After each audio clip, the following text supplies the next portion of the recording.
Sultan Aceh dari dinasti Syarif.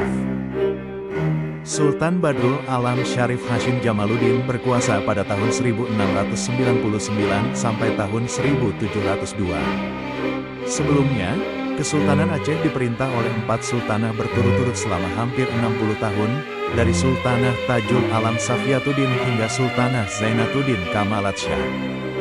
Namun, terjadi pergeseran pandangan keagamaan di kalangan elit ulama dan masyarakat saat itu, terutama karena pengaruh ulama fikih dari luar Aceh, seperti dari Mekah dan Gujarat, yang menganggap pemerintahan wanita tidak sah secara syar'i. Maka para ulama dan bangsawan Aceh memutuskan untuk mengakhiri pemerintahan perempuan dan memilih seorang lelaki dari kalangan syarif sebagai pengganti. Kesepakatan mengganti kekuasaan sultanah ini juga muncul usai kemelut politik yang terjadi di Aceh, apalagi setelah Masjid Raya Baitur Rahman dibakar. Sultan Badrul Alam Syarif Hashim mengundurkan diri atau digulingkan sekitar tahun 1702.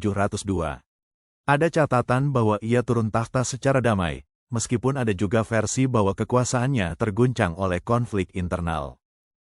Ia kemudian digantikan oleh putranya, Sultan Perkasa Alam Syarif Lamtui pada tahun 1702 sampai tahun 1703.